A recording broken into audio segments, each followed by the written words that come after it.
Hello, and welcome to Always in My Art. This is where you can discover ideas for art projects, tips and tricks, and many techniques and styles of art. Mostly mixed media, but I don't want to limit the possibilities. This Mother's Day video is the maiden voyage in this art journey. I'd like to take a moment to show you the inspiration for this journey. My mama. This remarkable lady and I shared many brainstorming sessions. Always in My Art is a result of one of those precious moments. Mama had always encouraged and inspired anyone who knew her. So I dedicate this first video and project to Mama. And let's get started. I'll show you different ideas for using photos in your artwork. My goal is to inspire you to use these ideas as a springboard to come up with many, many more. This is using photos in art. I put them on canvas and I painted. My theme was mothers and daughters, and so this is covered with mothers and daughters. Here are some supply suggestions for things you might want to use. Canvas, either stretched or on a board, whichever size you need to use. Acrylic paints and gesso. Scissors and cutting tools. Stencils. Of course, photos. Be sure to print them onto paper first so you're not cutting originals. Adhesive or sealer such as Mod Podge, gel medium, or glue and water. Paintbrush or some kind of applicator. Stickers, embellishments, and fun finds. Markers and an ink pad. Alrighty then, let's talk colors. Ta-da! These are acrylic paints. The colors I wanted to use in this particular project are vintage sort of colors. I think I'd like to throw in a little bit of this rose gold to give it that old-timey look. I'm trying to get some neutral-ish colors, maybe something off-white, plum. This is barn red, but that might do. An antique white. Oh, antique. It's gotta be vintage if it says antique. And a Tuscan red. We'll start with these and just see what happens. What I did to discover these wonderful colors is I Googled vintage colors, and it had a whole bunch of little sample swatches that went really well together, and I chose one. So if getting colors together is not your thing, that's okay. Google's here to help.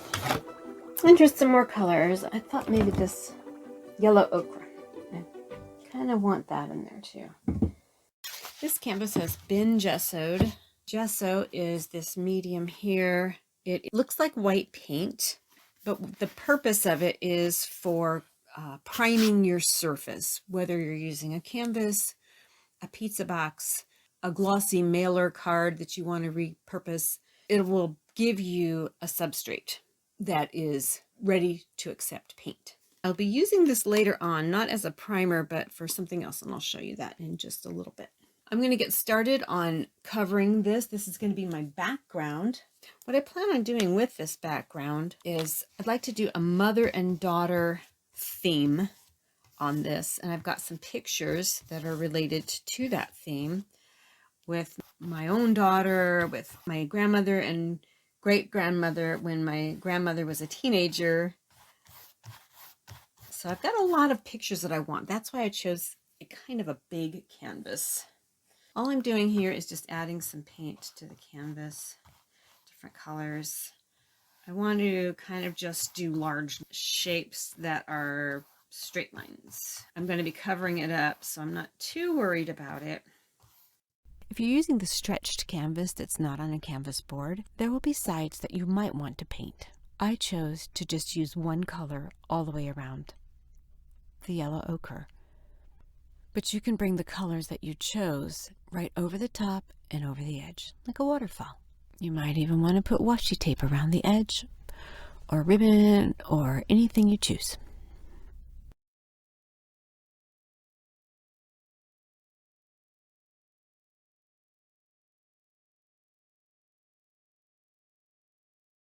It's not anything specific, but it can be if you have certain ideas in mind. I think it's a good idea when somebody paints to paint with purpose. And you might have an idea, you might have a background that really means something to you. You can always use paper, you can use text, pages, you can even put paper on. This one is Songs My Mother Taught Me. So I think I'm actually going to use this in here somewhere, not as the main thing, but again, as the background. So I'm just trying to cover the canvas. Do what you're comfortable with. Your art should make you comfortable. It's okay for you to be you. I think I'm just going to go up here in this corner. Pardon me while I go off screen for a minute. A little more ochre here. And I've overlapped a little bit to let some of the other colors shine through, which is kind of cool. Have fun. Experiment with stuff. If you like it, great. Do it again. If you don't, okay, you learned. I don't like that. I'm not doing that again. Basically, I'm just covering the canvas. That's what I'm doing right now. Just this is the background. This is the first layer. Kind of making it up as I go along. And if there's something I don't like, I can change it. I'm going to let this dry now because in mixed media or when you're layering anything, you want to make sure your layers dry in between. All right, now that it's dry, so I'm going to put a thin layer of gesso onto it. And what I'm hoping to accomplish with that is to tone down the bright colors. I want the colors there, but this is the background, so I want to make sure it's in the background and doesn't compete with the rest of the stuff that I'm going to put on there. I do want to put something with a little bit of color onto this white canvas. Some water here that don't drink. It says don't drink. It is for painting, not for drinking. But I have water that I can drink because it's important to stay hydrated. You know, so you can paint more. I'm just watering down this gesso, it's kind of thick. So there we go. It's smoother now. Just going to put a little thin layer on here. See, it's not really covering the work up, but it is toning down some of those bright, bright reds. You can apply gesso with just about anything. Maybe a plastic key card or an old gift card, but never your library card. Or if you do, just don't tell me about it. I'm going to go over it with a wee bit of water to kind of thin it out some. And then if it's just still a bit too much in areas, you can always grab a paper towel or a baby wipe. Paper towel if it's still fairly wet, and it is.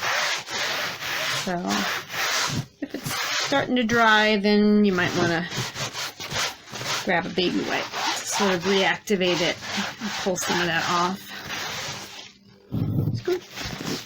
So now it's kind of toned down a bit, but I can still see some pretty colors through, and I'm going to take a look at that and just decide, do I like that look? I'm saying yes, I do. So I'm going to call that done. Okay, I'm going to set it aside to dry now. And while it's drying, I'm going to grab those photos. If they haven't been printed yet, go ahead and print them. Or if you've already printed them, you can start trimming and doing that sort of thing with them. In some ways, this is very much like scrapbooking. If you've ever done scrapbooking or making a memory book, that sort of thing. It's very, very similar to that in that you're using photos and you're using embellishments, stickers, and that sort of thing. The only difference is this is being put onto a canvas that you painted. It uses many of the scrapbooking techniques when it comes to cutting out the photos, when it comes to arranging things. The only difference is you've actually put it onto a canvas and you've incorporated the paints in the background. That's what mixed media is. Start gathering some things that you think you'll want to use. Things like there's little papers. These are some stickers. There's things that it says, old, maybe vintage things. We've got lettering stickers, or you can do calligraphy pens, markers. Don't write it all if you don't want to. We've got some interesting papers here that I'd like to use. And here's some more three-dimensional pieces that I like. I like this Home is Where the Heart Is, and it's got the little birds. This is a really neat thing. It's called a collage pop-up kit. They have a lot of fun things in them. This one looks like it's got puzzle pieces and game pieces.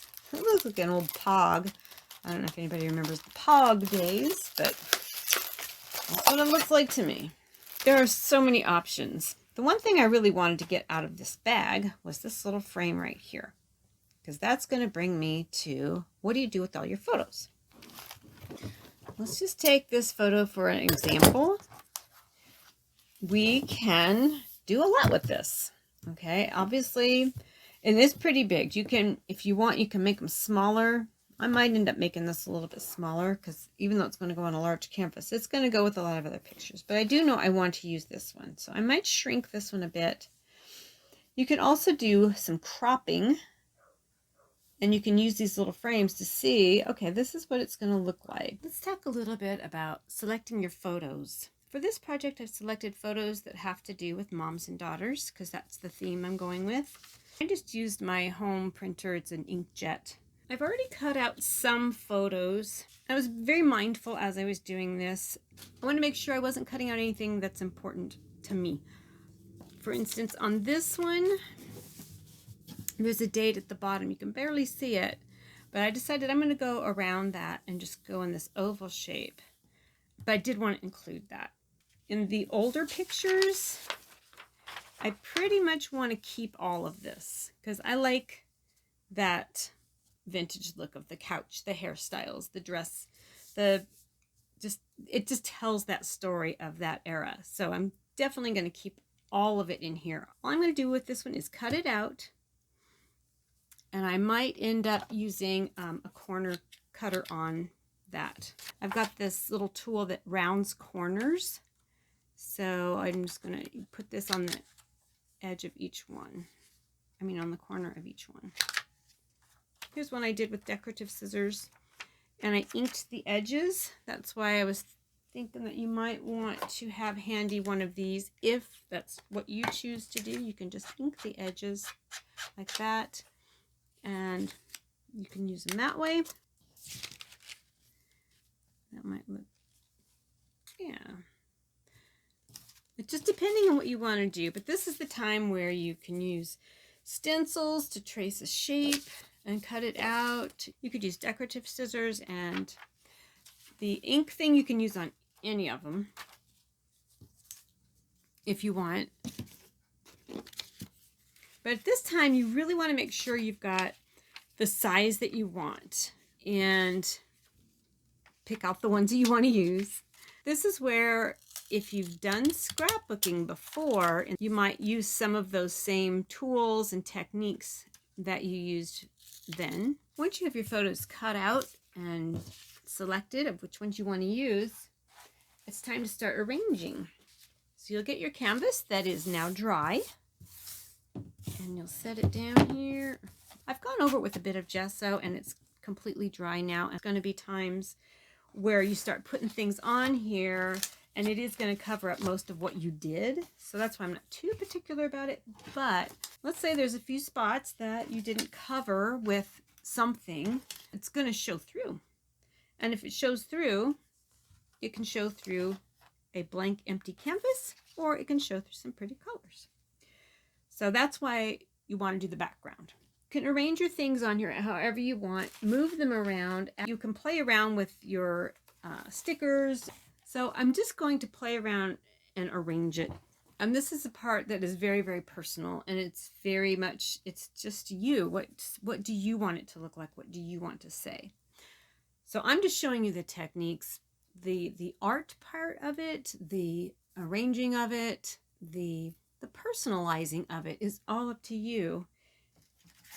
And that can take some time, especially when you start talking photos. And it took me a while to gather all these because there's a lot of wonderful memories. And I had to sort through those. It's very helpful and very therapeutic to do this. This is the journey. It's an art journey. And this is just one way that speaks to me personally. Everybody's different. Arrange it so that it has meaning to you or the recipient if you're giving it to somebody else. But it really needs to speak to the person that's going to get to keep this memory. Once everything's arranged the way you want it, all you're going to do is get your method of adhesive. It can be Mod Podge, a gel medium product. It can just be glue and water if you mix water and glue together. Okay, so what I've got here is everything assembled the way I would like it. I backed my camera up a little bit so you can see more of it. Just as soon as I had it all figured out the way I wanted it, I grabbed my phone, or you can use a camera, whatever, but I took a picture of it really, really fast. Why? Because I have a cat. And you might have kids, live somewhere where it's really, really windy. You open your window and boom, everything's a mess. So I would suggest if you get it just the way you want it, be sure and take a picture of it. And then you get started. I've got some gel medium. This is a gloss. This does a lot of things. It's by Liquitex. It says it's a varnish. It's very similar to Mod Podge. It's a binding agent, so you can use it as an adhesive. You can use it for glazing, fixative, collage adhesive, a finisher, all kinds of things. It does a lot. Pretty cool product. So that's what I'm going to be using. You might want to have a baby wipe, paper towel, something on hand just in case something happens and you get something somewhere you don't want it. I'm going to look for my bottommost layer. In this case, it's the music sheet. So I'm going to carefully hang on to all of this as I just brush down here a little bit just to tack it down. And then I'm going to remove these for just a moment. Knowing where they are, I can put it right back the way I wanted it. But this is just to kind of tack this down here. And I wanted it, pretty sure I wanted it like this. So you're just going to start with your bottommost or the lowermost layers, the ones that, whatever's closest to your canvas. Get that on there, and then you can put the other things on top of that one. Okay, and I'm just going to keep on going. Paper is definitely affected. When you get moisture on it, it will wrinkle and bubble.